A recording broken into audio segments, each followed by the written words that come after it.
Welcome back to March Madness Analysis. Today we're joined by Nick Brooks, senior guard from Rutgers. Nick, it's very nice to have you today. I appreciate it. Anytime, my man, anytime. All right, well, let's start with your early days at Vermont Academy. You played with and against some of the best players in the country. How did your high school experience prepare you for your future? Yeah, so the reason why I went to Vermont Academy was because I wanted to play against some of the best players in my class and the class above me.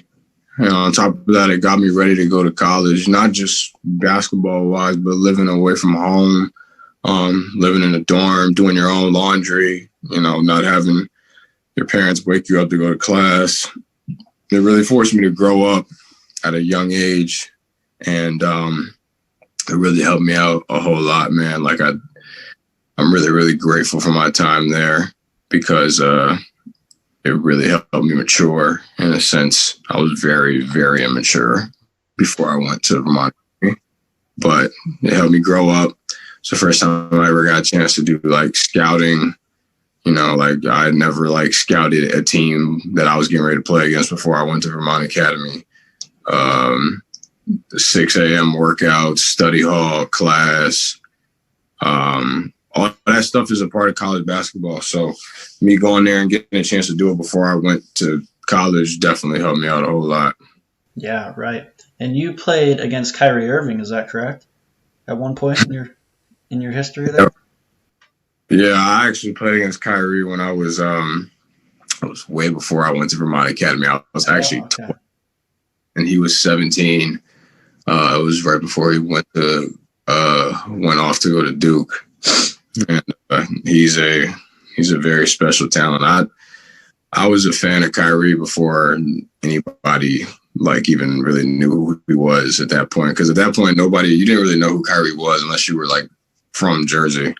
So he's definitely a special talent, man. I've got to say I'm not really surprised that he's gotten the success that he's had. Yeah, that's awesome. So you played at a West Virginia branch campus for a few years before you came to Rutgers. And what made you transfer to Rutgers? I wanted to be close to home. A kid from Jersey going out there to the Midwest, there's not really much to do out there. And then on top of that, I didn't really get to see my parents that much at all. I probably wouldn't get to see them for 3 or 4 months at a time.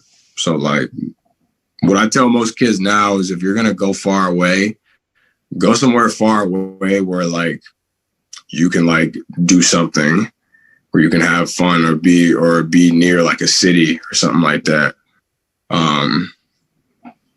So that was part of the reason why. Also, one of my coaches got fired. So it was I just thought it was time for a change. I sat down and had the conversation with my mom because I pretty much consult her before I do anything. Right. Well, it seems like it's worked out for you. It has, man. Coming to Rutgers is one of the best decisions I've ever made my entire life. My whole life changed the minute I got on campus at RU, which is kind of weird because I've literally lived in New Jersey my entire life. I never looked at Rutgers like how I did now. If you brought Rutgers up to me when I was a kid coming up, I would just be like, oh, it's just Rutgers. I live 20 minutes away. It's a whole lot different now. It's the best decision I ever made coming here, man. Yeah, that's good. That's good. Well, your team is having a terrific season, which includes a few big-time wins against Maryland, Syracuse, and a huge win over Illinois. What are your expectations for this upcoming season?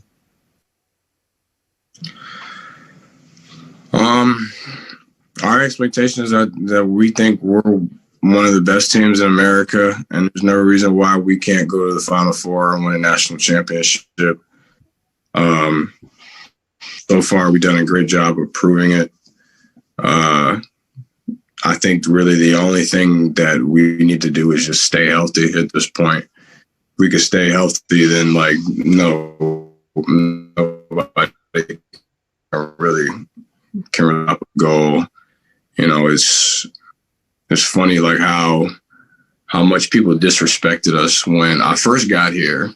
My first year here, we were like 13 and 17, I think. Yeah. And we were second to last. And then my second year, they picked us to finish second to last in the Big Ten again.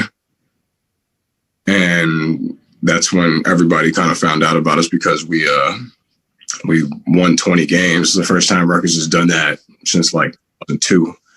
Yeah. So we did. And then I knew, even though we were getting ready to go to the tournament, we were going to have our name called, and they canceled it. I knew that that coming back this year, this is going to be my last year here, that it was going to be like, the expectations of us were going to be even higher than they were the year before. Right. So I think that the group has been handling it very well. We're a close-knit group, even off the court. We got a nice blend of returning upperclassmen. Yeah. We got a nice group of freshmen who are developing every day. They're helping us out a whole lot. Obviously, our coaching staff is probably one of the best coaching staffs in America. So, I mean, it's there's no reason why we can't achieve the goal that we set out last year. Before last season, we set out the goal was to make the tournament. Now the goal is to win the tournament. So why we can't do that? Yep, I agree with you.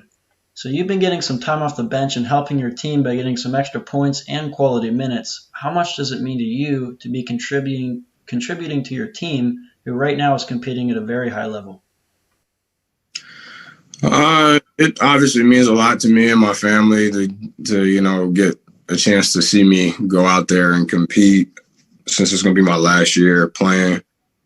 But I remember my first day I met Coach Pico. I told him, I was like, look, Coach, I'm just here to help the cause. I'm willing to do anything it takes to make this program better, and I want to win more than anything. Whether you need me to be the best practice player in America, or you need me to help give minutes against a ranked team like Ohio State or Michigan State or whatever, I don't care what the deal is. I just want to win. Yeah.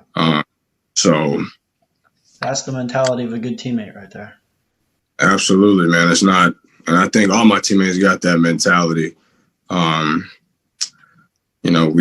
It's not about any single one of us individually. It's about the group. So right. That's all winning at the end of the day. Yep, that's right.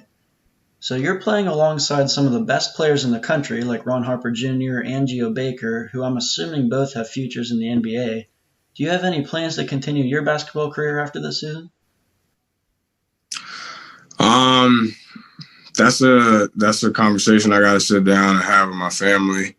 To be honest, right now, all I'm thinking about is just this year and trying to put us in a position to win every game. I'm really I've learned over time that you got to focus on the present. I can't really do too much about the future right now. So yeah, that's a good thing.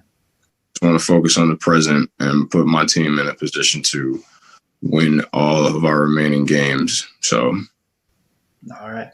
This program has been getting better and better, especially these past 2 years. Like you said, are there any notable games in your Rutgers career that stand out to you? There's two that stand out to me in particular. It's kind of where I can't really pick any of the games this year just because there's no fans. Yeah. Obviously, all the wins are good, but, it's obviously different when the arena's empty. But two games that stand out to me in particular were two games from last year. We beat Seton Hall. That environment for the Seton Hall game at the RAC was literally ridiculous. Like, I had never seen like that many people pack one space for a college basketball game. And obviously, like, I've been going to games at the RAC since I was a little kid. Yeah. But to be a part of it, to be on the court, to see it like with your own two eyes, and then to get a chance to celebrate with the students afterwards, because this was pre-coronavirus. So yeah. Nobody was worried about getting sick at that point. But it it was big, man. And the other game that I'm probably gonna go with is I'm probably gonna pick Purdue. It was our last game of the year last year. That was a game that we had to win in order to basically like solidify our chance of getting into the tournament. Like we knew going up there, we had never won at Purdue. Matter of fact, the year before, we actually lost by like 45. That was the year that had Carson that went to the Elite Eight. So like everybody knew that going into that game, and we knew that look, we got 19 wins. I think we were 19-11 at that point, and everybody looked at each other and were like, look, if we win this game, there's no way that they can keep us out of the tournament. Right. Like, no way that they can keep, there's no type of excuse that they could come up with. We win, we're in. And they were trying to make the tournament too. I think their record, I think they were like 18-13 or like 17. They were right on the bubble last year. They were a bubble team. So like they were fighting for their lives too. Yeah. So and that's a tough place to win a game. It is, man. The atmosphere in Mackey Arena is ridiculous. You know, it's I'm obviously not gonna like. I'm probably biased. I'm gonna pick the Rack over anything else, but like that's not a bad place to have a sellout home game, and it was their senior night too. So you know, us to go in there and get that win, man, it was huge. Yeah, it was awesome. The celebration in the locker room. I mean, everybody's seen it. There's the video circles around the internet of us like really showering Coach Pikel with like water. Because we knew what we had just done, man. It was nothing like we had just made history. Like obviously we didn't know that the tournament was going to get canceled like a week later. So none of that was in the back of our mind. But seeing, reliving that, like watching that video over and over and over again, watching that game over and over and over again, reliving that moment is something I'm going to remember for the rest of my life, man. So those two games are what stick out to me so far. Yeah, that's awesome. In my career. All right, last question for you. You guys are competing in a fantastic conference this year with maybe 11 or 12 teams fighting to make the tournament. Your upcoming schedule includes 7 ranked teams. Is there a game you're most excited to play this year?